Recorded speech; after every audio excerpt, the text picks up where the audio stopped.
Welcome back to the program. Today we're joined by Scott Ritter. Bienvenue à nouveau dans l'émission. Aujourd'hui, nous recevons Scott Ritter, ancien marine américain, officier du renseignement et ancien inspecteur des armes de l'ONU. Les développements actuels entre les États-Unis et la Russie semblent traverser le même chaos. Je me demandais ce que vous pensiez de ce récent rapport des services de renseignement russes, le FSB, qui affirme que les Britanniques étaient derrière l'attaque contre la dissuasion nucléaire de la Russie en juin dernier.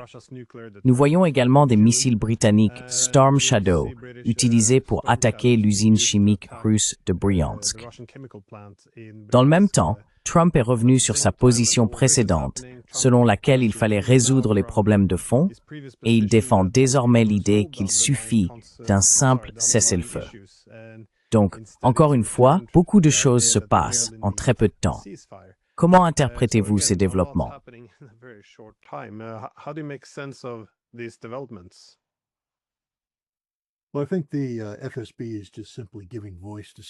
Eh bien, je pense que le FSB ne fait que donner voix à quelque chose que les Russes savent depuis toujours.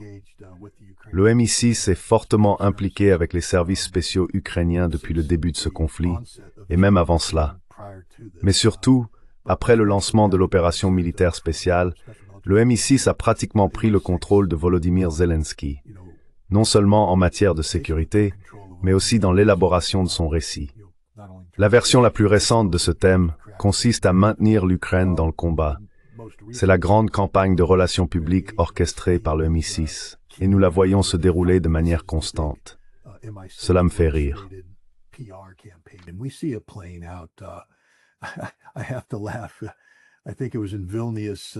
Je crois que c'était à Vilnius il y a 2 ans, quand Zelensky se tenait seul et que tout le monde avait fait un mème de lui l'air sombre pendant que le reste de l'Europe se rassemblait. Et pourtant, maintenant, nous avons cette coalition des volontaires qui se réunit, et ces événements mis en scène où Zelensky entre avec assurance, tout le monde se lève pour lui serrer la main et l'embrasser. Nous savons ce qu'il pense vraiment de cet homme, il le déteste. Il est largement méprisé. Tout cela n'est qu'une mise en scène orchestrée par les Britanniques, qui disent « Nous devons soutenir publiquement cet homme, le maintenir à flot pour qu'il puisse redevenir le Winston Churchill de notre époque. » Et les Russes ont suivi tout cela depuis le début.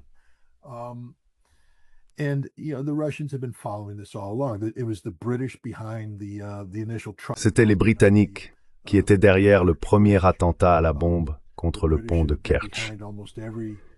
Les Britanniques ont été impliqués dans presque toutes les grandes opérations de l'Ukraine, concevant des attaques militaires conventionnelles et jouant également un rôle important dans les opérations non conventionnelles.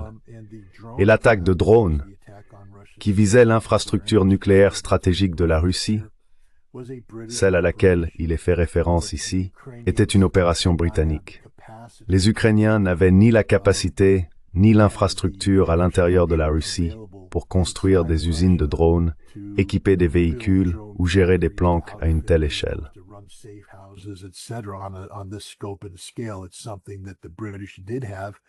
C'est quelque chose que les Britanniques avaient déjà et qu'ils ont mis en place depuis un certain temps. Et ils ont transféré cette capacité aux Ukrainiens. Les Russes le savent. C'est la même chose avec Nord Stream. Ces choses ne se produisent pas dans le vide. Ce sont les Britanniques, travaillant avec les Ukrainiens, peut-être avec une certaine implication américaine également, qui ont fait exploser le gazoduc. Je pense que le fait que les Russes rendent cela public prépare le terrain à des conséquences très sérieuses pour l'Europe et pour les Britanniques en particulier. Vous savez, ce n'est pas la première fois que l'Ukraine utilise le Storm Shadow, mais ils tirent des Storm Shadow sur le pont de Kerch depuis un certain temps déjà, et ils ont été abattus.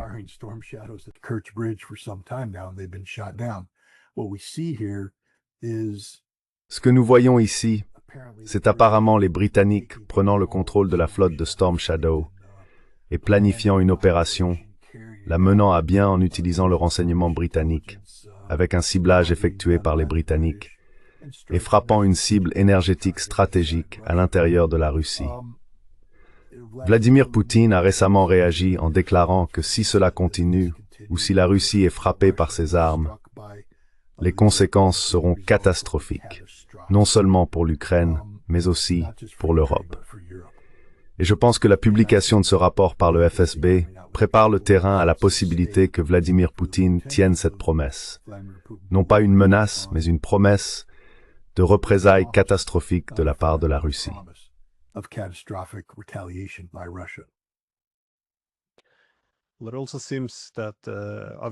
Eh bien, il semble aussi que les Ukrainiens aient évidemment reçu une certaine aide pour contourner les systèmes de défense aérienne russes. Encore une fois, cela relève davantage de votre domaine que du mien. Mais étant donné que les Russes reconnaissent désormais plus ouvertement qui les attaque, eh bien, l'OTAN est passée, dans une large mesure, d'une guerre par procuration à une guerre directe. Et en même temps, les voies menant à un règlement diplomatique ont disparu. Comment pensez-vous que les Russes pourraient réagir? Je veux dire, de quel type de missiles parlons-nous? Quel type d'armement serait impliqué? Et globalement, comment voyez-vous une riposte russe? Parce que je pense qu'au moins en Europe, la logique principale est la suivante. Eh bien, les Russes n'ont rien fait contre nous au cours des 3 dernières années et demie, donc le point commun a intensifié.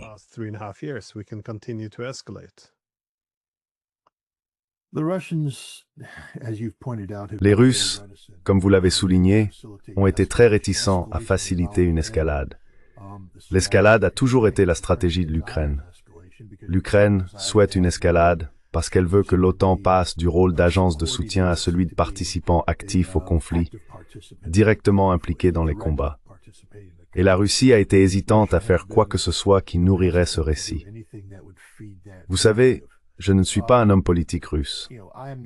Je ne prends pas de décision politique pour la Russie.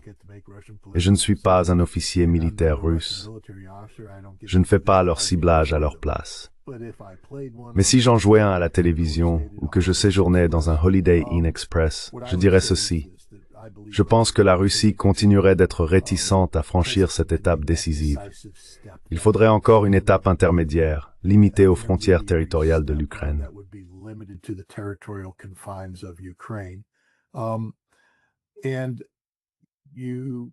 Et vous ne voulez pas nécessairement utiliser toutes vos ressources à cette étape. La Russie a montré une fois le Kinzhal à l'Occident, et il se peut que ce soit un système d'armes auquel la Russie revienne. Mais c'est un système d'armes stratégique. Je veux dire, il est exploité par les forces de missiles stratégiques. C'est un système à capacité nucléaire. Donc je pense encore qu'il pourrait y avoir une certaine hésitation de la part de la Russie à l'employer, à moins qu'elle ne décide d'effacer Bankova, qui est essentiellement le quartier du gouvernement ukrainien, de la carte. Et dans ce cas, le Kinzhal serait l'arme idéale. Mais je pense que l'objectif serait de punir les Britanniques. Et je crois que les Russes utiliseraient des systèmes d'armes qu'ils ont déjà employés.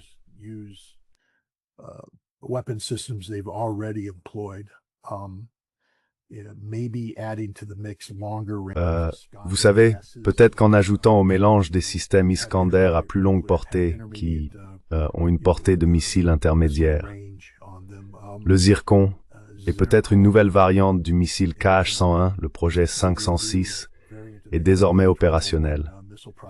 Ce sont là quelques armes qui pourraient être utilisées pour anéantir la présence britannique en Ukraine. Et cela pourrait signifier n'importe quoi.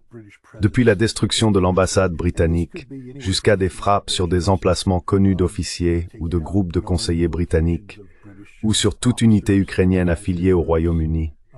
Une frappe de décapitation massive contre les capacités britanniques en Ukraine, conçue pour provoquer des pertes. Les Russes ont été réticents à mener le genre de frappe qui cause délibérément des pertes parmi les membres de l'OTAN. Ils ont bombardé des installations d'entraînement.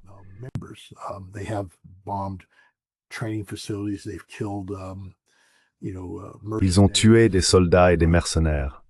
Mais toutes ces discussions sur les Russes bombardant un bunker secret souterrain et tuant des dizaines de responsables de l'OTAN sont des balivernes. Je ne dis pas qu'une ou deux personnes de l'OTAN ne sont pas mortes dans l'affaire, mais les Russes ne les ont pas délibérément visées. Cela semblerait être une mesure d'escalade logique qui maintient le conflit dans les limites de l'Ukraine, tout en envoyant un signal clair aux Britanniques qu'ils vont devoir en payer le prix. Et si les Britanniques continuent d'opérer après ce point, souvenez-vous que les Britanniques devraient reconstituer leurs capacités.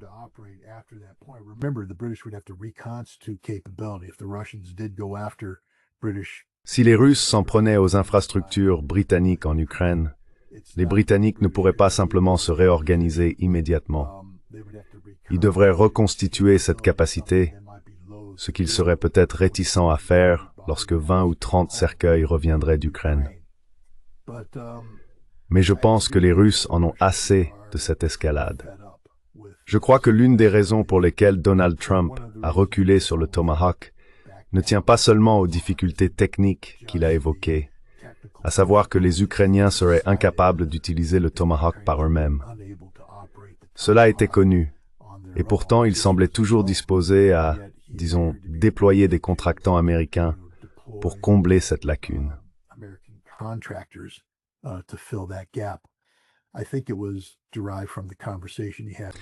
Je pense que cela découle de la conversation qu'il a eue avec Vladimir Poutine, laquelle, à mon avis, reflète probablement une partie du contenu de la discussion qu'Anatoly Antonov, lorsqu'il était ambassadeur de Russie aux États-Unis, a eu avec d'anciens responsables américains en septembre 2024.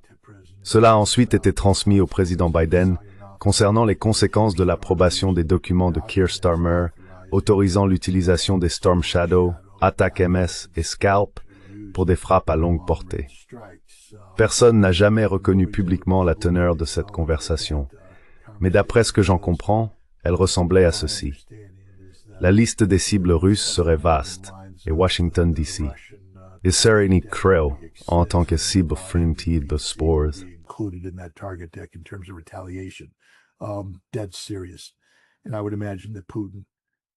Très sérieux, et j'imagine que Poutine a averti le président Trump que si un Tomahawk frappait, par exemple, le Kremlin, alors Washington, D.C. ne serait pas à l'abri d'une riposte, que ce ne serait probablement pas dans l'intérêt des États-Unis d'emprunter cette voie.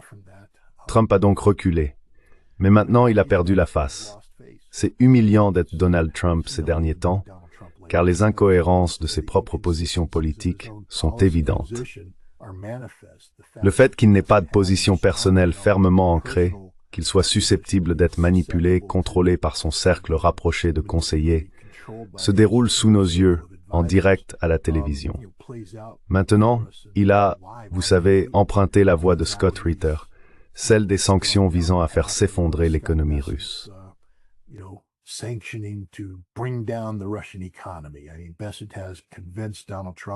Je veux dire, Besson a convaincu Donald Trump qu'en sanctionnant les deux grands, Rosneft et Lukoil, l'économie russe s'effondrerait. Vladimir Poutine et d'autres dirigeants russes ont déclaré « Nous sommes pratiquement immunisés contre vos sanctions ». Et Trump ne semble pas avoir de bonnes réponses, à part « Parlons-en dans 6 mois ». Les sanctions ne sont pas une politique. Les sanctions sont ce qui se passe quand on n'a pas de politique. Les sanctions sont ce qu'on fait quand on ne sait pas quoi faire. Et le fait que Donald Trump ait maintenant sorti la carte des sanctions signifie qu'il n'a aucune idée de ce qu'il faut faire avec l'Ukraine. Ce ne sera bon ni pour l'Ukraine ni pour l'Europe, car pendant que l'Amérique hésite, la Russie, elle, est décisive.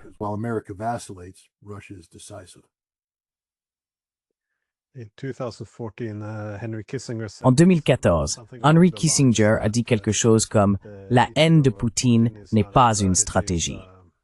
L'absence de stratégie semble s'appliquer ici aussi. Mais les changements du côté de Trump sont assez intéressants, car encore une fois, nous avons déjà emprunté cette voie. Il devait lancer son compte à rebours de 50 jours, qui est devenu 12 jours, pendant lesquels les Russes devaient accepter un cessez-le-feu inconditionnel. Ils sont allés en Alaska, se sont assis, et les Russes ont expliqué pourquoi un cessez-le-feu inconditionnel ne résoudrait aucun de leurs problèmes. Et encore une fois, c'est la raison pour laquelle ils sont entrés en Ukraine au départ, pour instaurer la neutralité, mais aussi désormais toutes les autres choses qui se sont greffées à cela.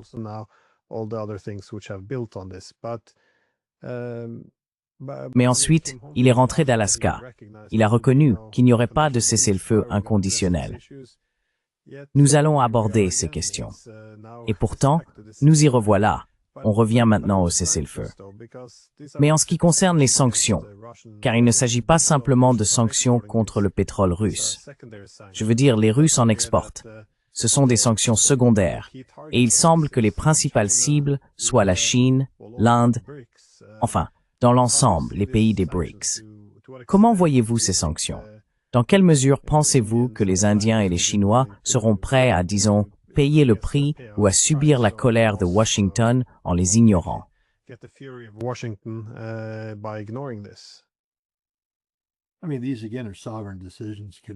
Je veux dire, ce sont, encore une fois, des décisions souveraines qui ne peuvent être prises que par des gouvernements souverains, des gouvernements qui doivent tenir compte de leurs propres intérêts nationaux.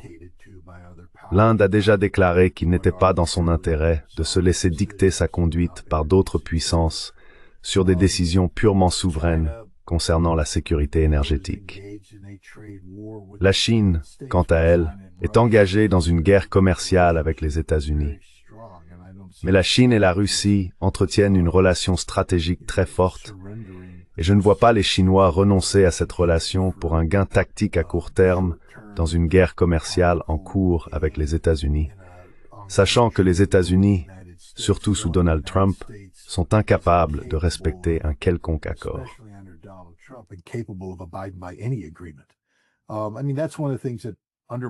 Je veux dire, c'est l'une des choses qui sape tout ce que fait Trump, le fait qu'il n'a plus aucune crédibilité. Personne ne lui fait confiance. Il vacille littéralement. Le vent tourne, son opinion change. Du point de vue indien, leurs intérêts à long terme sont liés à l'Organisation de coopération de Shanghai, aux BRICS et non aux États-Unis. Cela leur est devenu douloureusement évident. Ils sont restés indécis pendant un certain temps. Mais quand on regarde les politiques tarifaires impulsives que les États-Unis ont imposées à l'Inde, je pense que les Indiens comprennent que les États-Unis ne leur offrent en rien la stabilité à l'avenir.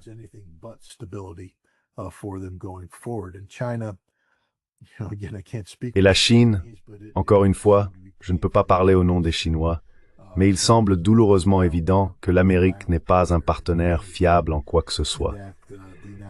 Les États-Unis ont un objectif stratégique qui ne présage rien de bon pour la Chine s'il est pleinement mis en œuvre. Par conséquent, la Chine aurait tout intérêt à, vous savez, se défendre, se protéger contre ses prérogatives politiques américaines. L'une des meilleures protections est la sécurité énergétique à long terme, qui découle d'une relation énergétique étroite avec la Russie. Je ne vois pas la Chine y renoncer. Je pense que ce que nous avons, c'est un média dominant en Occident, désespéré de trouver quoi que ce soit qui ressemble à une victoire pour Trump, pour l'Occident, pour les politiques de sanctions.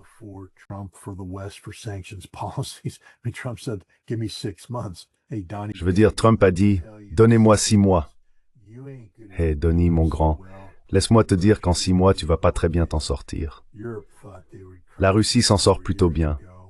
L'Europe pensait l'écraser il y a 4 ans. Et c'est l'économie européenne qui s'est effondrée, pas celle de la Russie. On ne plaisante pas avec ça. Quand on dégrade une nation en disant, tu sais, la Russie n'est qu'une immense station-service avec des armes nucléaires. Très bien. Si c'est ainsi que tu veux appeler la Russie, alors tu dois respecter le fait que la Russie en sait peut-être bien plus que toi sur la sécurité énergétique et la politique énergétique mondiale. Parce que la Russie est la station-service.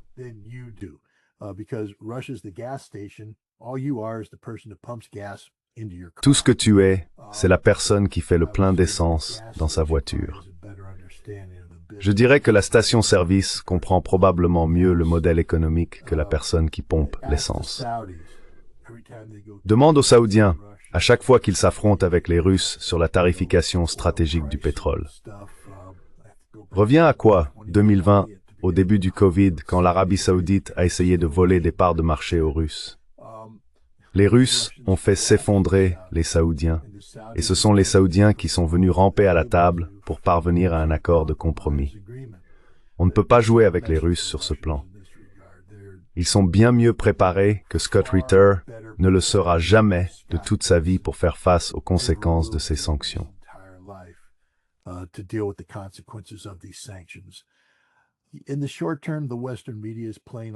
À court terme, les médias occidentaux exploitent le fait qu'en Inde, comme en Chine, il existe des compagnies pétrolières privées et indépendantes qui, par souci de diligence raisonnable, doivent appuyer sur le bouton pause et se demander « Que faisons-nous?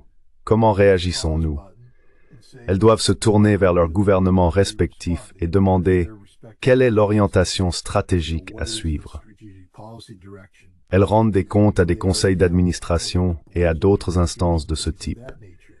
Mais l'Occident interprète cette pause comme s'ils avaient suspendu, interrompu ou mis fin à leurs activités. Ce n'est pas du tout le cas. En septembre, l'Inde a acheté plus de pétrole russe que jamais auparavant, et la tendance devrait se poursuivre. La Chine a signé des accords stratégiques à long terme pour la fourniture d'énergie russe, gaz et pétrole. Donc vous savez, je pense que dans 6 mois, il sera clair que Donald Trump n'avait aucune idée de ce qu'il faisait.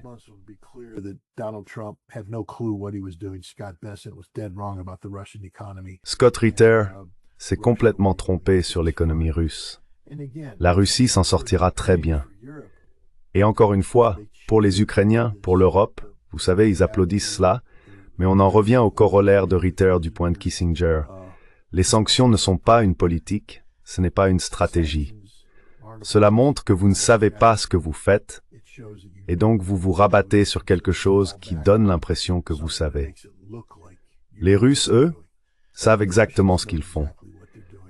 Et pour l'Ukraine, c'est mauvais, car les États-Unis n'ont pas de plan B. Donald Trump vient de dire 6 mois, donc apparemment il est prêt à attendre 6 mois sans rien faire. Je peux vous garantir qu'entre maintenant et dans 6 mois, la situation en Ukraine va se détériorer au détriment du gouvernement ukrainien et de l'Europe.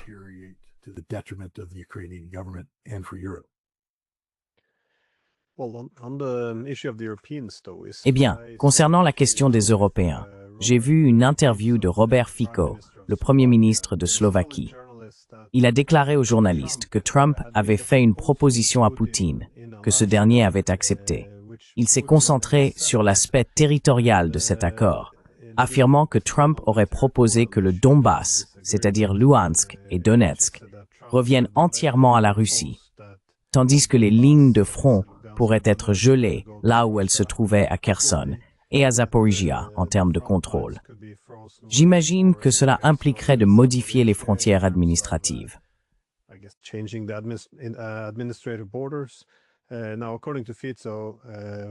Selon Fico, Poutine aurait accepté ces conditions, et l'accord prévoyait que Trump retournerait consulter ses équipes pour régler les détails, mais il n'est jamais revenu. Le fait qu'un accord ait été conclu et que Trump ne soit jamais retourné en Russie est quelque chose que de nombreux dirigeants russes ont répété à plusieurs reprises, notamment Lavrov d'ailleurs. Mais aujourd'hui, bien sûr, on n'en parle plus. Et il évoque un cessez-le-feu. Pensez-vous que ces propos de Fico soient exacts? Et comment interpréteriez-vous la réaction des Européens? Se prépare-t-il simplement à des hostilités permanentes envers la Russie? Cela ne semble pas constituer une base solide pour une paix durable sur le continent.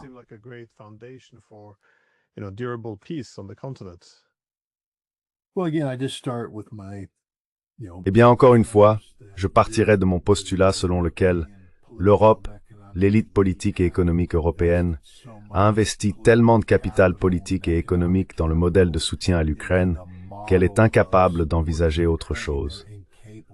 Au moment où elle se détourne de l'Ukraine, cela signifie que l'Ukraine a perdu. Et si l'Ukraine perd stratégiquement, alors eux aussi perdent stratégiquement. Pour un politicien, cela signifie que vous êtes fini.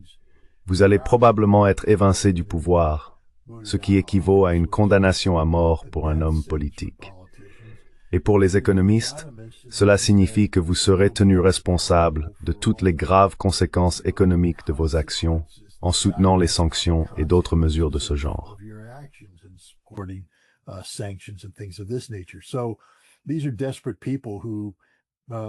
Ce sont donc des gens désespérés qui n'ont d'autre choix que de continuer à s'enfoncer dans la stupidité, ce qu'ils font exactement. Nous devons comprendre que la politique européenne ne découle pas d'une force intellectuelle, mais d'un vide intellectuel, alimenté par les désirs plus basiques et narcissiques de politiciens et d'économistes qui cherchent à préserver leurs propres intérêts politiques et économiques, et non le bien-être collectif de l'Europe et la sécurité européenne. L'autre problème, c'est que Donald Trump est plus bête que terre, et que Marco Rubio serait un secrétaire d'État épouvantable, tout comme le conseiller à la sécurité nationale Melvin Norton.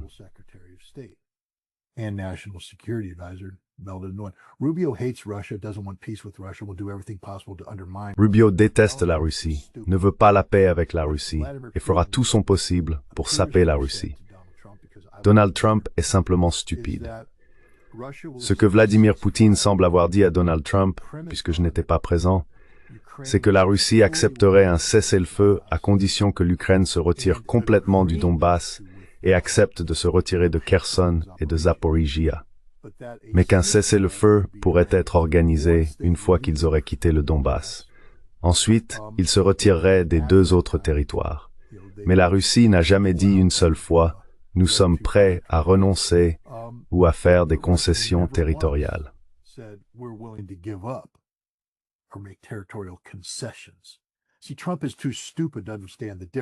Voyez-vous, Trump est trop stupide pour comprendre la différence, car ce que Marco Rubio lui a ensuite dit, c'est que nous devons geler le conflit ici. L'Ukraine garderait Kherson et Zaporizhia en échange de l'abandon du Donbass. Ce n'est pas ce que Poutine a dit. Les gens doivent lire la constitution russe. Ils doivent comprendre les limites du pouvoir exécutif en Russie. Vladimir Poutine détient un pouvoir inégalé, cela ne fait aucun doute. Il dirige depuis 25 ans.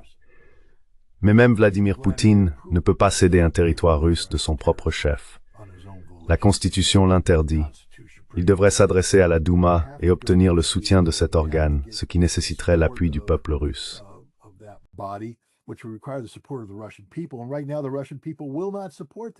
Et en ce moment, le peuple russe ne soutiendra pas cela.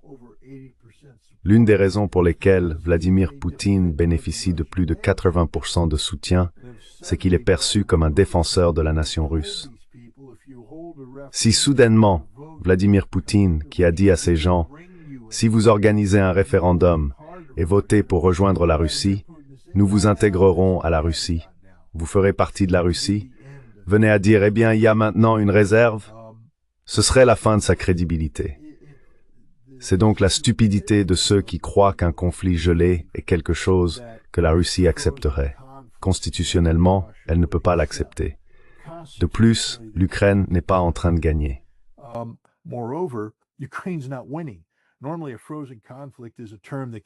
Normalement, un conflit gelé est un terme que l'on peut imposer à quelqu'un lorsque l'on a l'avantage.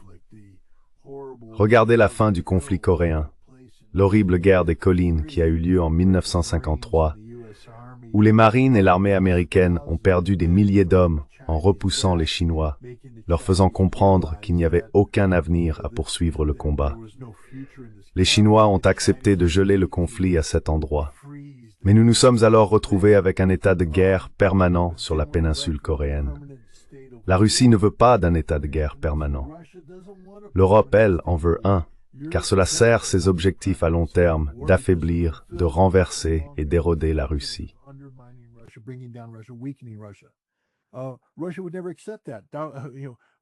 La Russie n'accepterait jamais cela. Vladimir Poutine a déclaré que les causes profondes du conflit devaient être résolues. Eh bien, si c'est votre position de départ, pourquoi gèleriez-vous le conflit de manière permanente, en ignorant les causes profondes du conflit? Les gens qui adhèrent à ces théories ridicules sont des imbéciles, Glenn, des imbéciles qui ignorent délibérément la réalité. Vous n'avez pas besoin d'être un génie. Vous n'avez pas besoin d'avoir un doctorat en études russes. Il suffit d'avoir une compréhension de base du fonctionnement de la Russie et du respect pour ce que dit Vladimir Poutine. Depuis 25 ans, Vladimir Poutine parle et agit, et il est difficile de trouver une situation où il a parlé sans agir.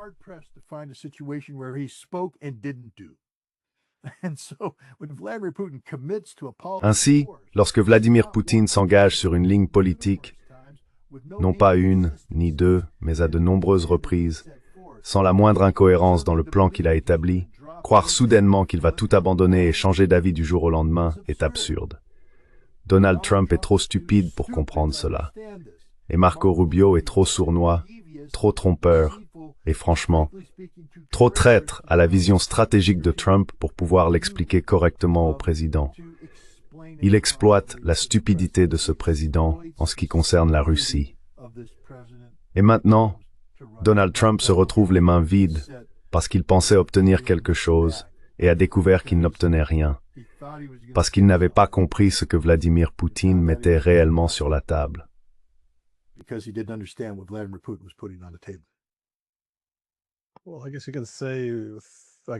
Eh bien, je suppose qu'on peut dire avec une grande certitude maintenant que c'est bel et bien la guerre de Trump aussi, à 100%. Je veux dire, il a essayé de dire que c'était seulement la guerre de Biden, mais avec les sanctions, le rejet de la diplomatie, et bien sûr, le fait de parler très ouvertement de la contribution de l'Amérique à la lutte contre la Russie. C'est la guerre de Trump.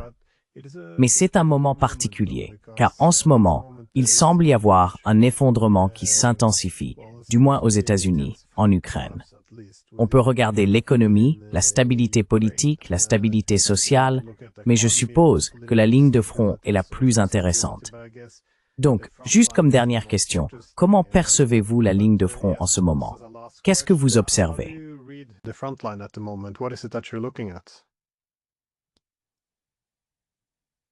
C'est une chose frustrante pour un public occidental de regarder cette guerre, car nous ne la comprenons pas. Même quelqu'un comme moi qui fait de son mieux pour saisir ce que font les Russes, je reste victime de mes propres expériences, de mes propres préjugés. Je viens du corps des marines, où tout repose sur l'attaque, l'attaque, l'attaque. Et quand nous observons ce que fait la Russie, les guerres d'usure sont différentes. La Première Guerre mondiale était une guerre d'usure, où deux forces immenses s'épuisaient mutuellement jusqu'à ce que l'une finisse par céder.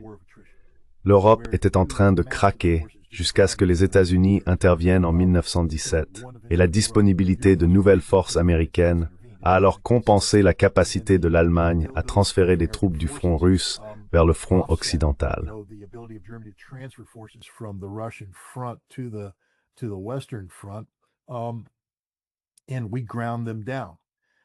Et nous les avons épuisés. C'est ainsi que cette guerre s'est terminée. Les deux camps se sont mutuellement réduits en bouillie, et celui qui disposait des troupes les plus fraîches a gagné. Donc, quand nous voyons des guerres d'usure, nous pensons que ce récit devrait correspondre à ce que dit l'administration Trump. Je veux dire, je crois que tout le monde reconnaît maintenant que l'Ukraine a subi des pertes horribles. Mais ce que l'administration Trump essaye de dire, c'est que la Russie a elle aussi subi d'énormes pertes et ne peut pas soutenir ce combat. Mais ensuite, il y a la réalité russe. Et vous savez, j'ai passé de nombreuses années dans le renseignement à apprendre à lire les gens.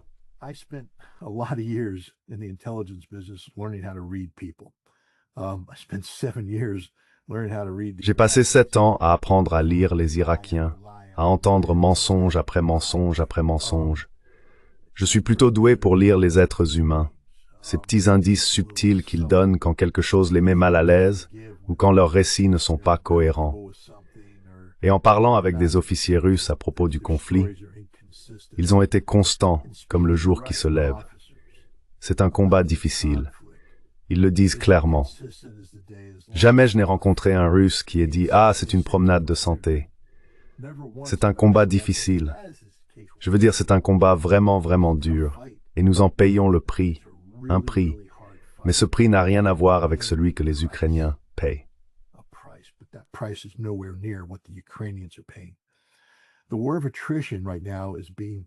La guerre d'usure est actuellement mesurée par un algorithme qui montre que les Russes atteignent des ratios de pertes au début de son développement, environ 5 à 7 pour 1. Plus tard, à mesure que l'algorithme s'est amélioré, il indiquait 12 à 20 pour 1. Et aujourd'hui, les bons jours, c'est 36 pour 1 ou plus. Les Russes massacrent littéralement les Ukrainiens. Ils les massacrent. De temps en temps, les Ukrainiens parviennent à rassembler des forces et à obtenir une domination situationnelle sur une partie très limitée du front. Cette domination peut durer quelques jours, peut-être une semaine, puis les Russes reprennent le contrôle. C'est ce qui s'est passé au nord de Pokrovsk, où les Ukrainiens ont tenté de présenter cette grande contre-offensive censée porter un coup fatal aux Russes. C'est terminé.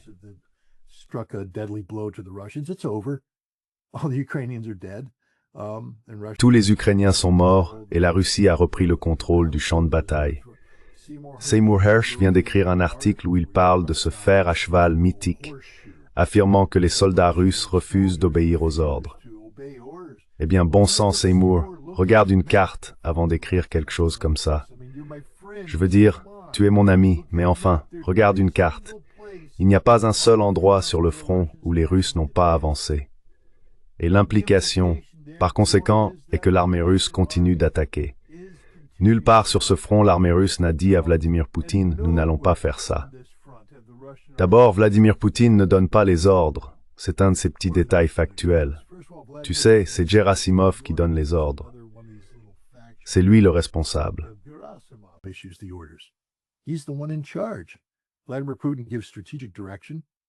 Vladimir Poutine donne une orientation stratégique. Voici les objectifs. Mais il ne dit pas à l'armée comment faire son travail. Donc, l'idée qu'un général russe ait refusé un ordre de Vladimir Poutine de mener une attaque contre le mythique fer à cheval, cela n'existe pas. C'est le genre de stupidité qui existe en Occident, parce que nous croyons à notre propre propagande.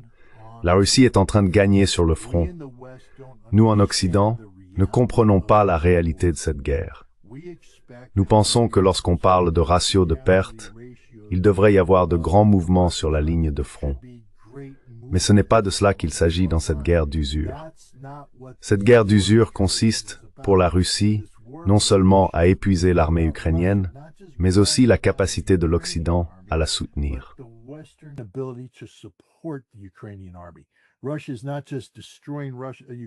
La Russie ne se contente pas de détruire les réserves de main-d'œuvre de l'Ukraine. Elle détruit aussi la capacité de l'Occident à reconstituer l'armée ukrainienne. Nous en sommes quoi? À la 7e mobilisation des forces ukrainiennes, à la 5e reconstruction de l'armée ukrainienne. La Russie, elle, n'a mobilisé qu'une seule fois, en 2022, environ 300 000 hommes, et depuis elle maintient cet effectif par des contrats.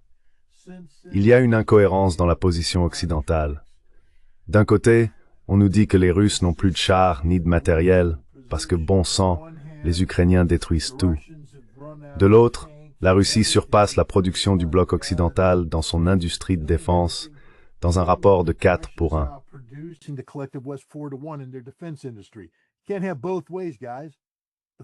Vous ne pouvez pas avoir le beurre et l'argent du beurre, les gars. Le fait est que la Russie produit 4 fois plus que l'Occident.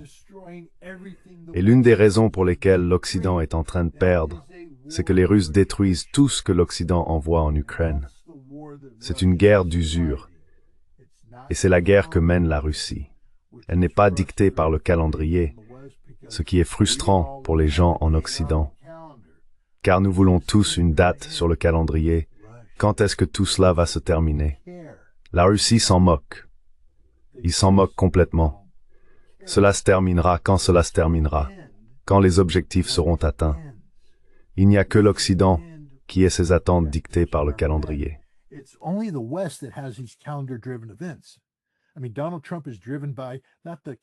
Je veux dire, Donald Trump n'est pas guidé par le calendrier de la réalité ukrainienne, mais par l'impératif intérieur américain des élections de mi-mandat à venir, où il a besoin d'un résultat en Ukraine pour consolider sa position politique chez lui, afin de pouvoir continuer à porter le programme du Congrès.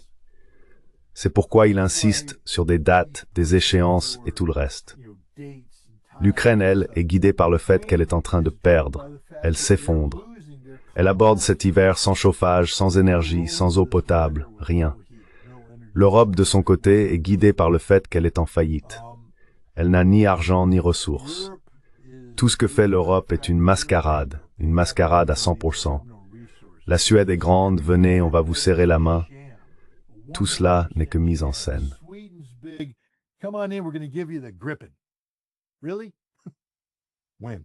Vraiment, quand? Quand allez-vous donner cette emprise mythique aux Ukrainiens? Quoi, vous avez dit 3 ou 10, ou que ça pourrait être disponible dans 2 ou 3 ans? Mais qu'en est-il des 100 à 150? Cela n'existe pas. C'est faux. Cela n'existera jamais. Cela ne peut pas exister. Cela n'existera pas. Tout ce que fait l'Europe est faux. Tout ce que font les États-Unis est faux. La seule chose qui ne soit pas fausse, c'est le fait que l'Ukraine perd des milliers d'hommes par jour. Des milliers d'hommes par jour. La Russie perd des centaines d'hommes par jour. C'est une guerre horrible. Mais les Russes peuvent soutenir ce niveau de guerre indéfiniment. L'Ukraine et l'Europe ne le peuvent pas. Quand tout cela va-t-il se terminer? Je ne sais pas. Mais je sais que lorsque cela se terminera, la Russie sera la victorieuse.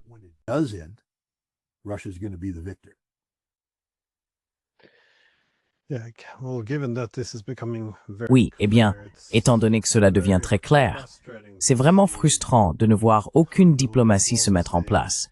Parce que, comme tout le monde le sait, lorsqu'on approche de la fin d'une guerre, comme nous le voyons, les pertes ont tendance à s'intensifier. Et je pense que c'est ce que nous observons en ce moment aussi. Mais encore une fois, j'imagine que ce ne sont pas nos soldats. Donc nous ne les comptons pas.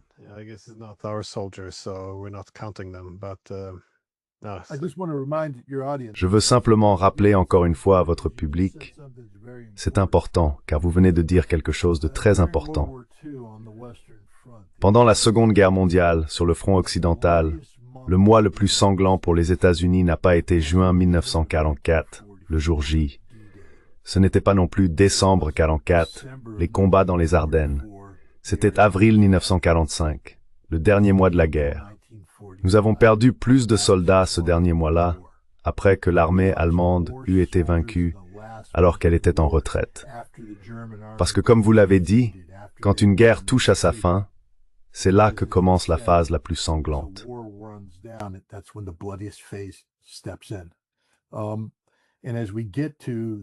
À mesure que nous approchons de l'effondrement inévitable de l'Ukraine, ce ne sera pas une baisse du nombre de victimes que nous observerons. Nous allons assister à une escalade massive des pertes, principalement parmi les Ukrainiens.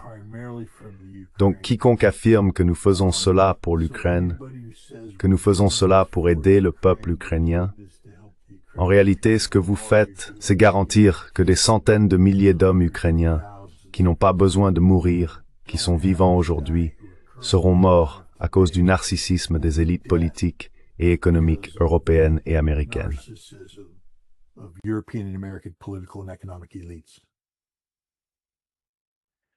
Scott Ritter, merci beaucoup pour votre temps et votre évaluation de cette situation. C'est incroyablement déprimant, mais néanmoins très intéressant. Merci beaucoup. Merci de m'avoir invité. Thanks for having me.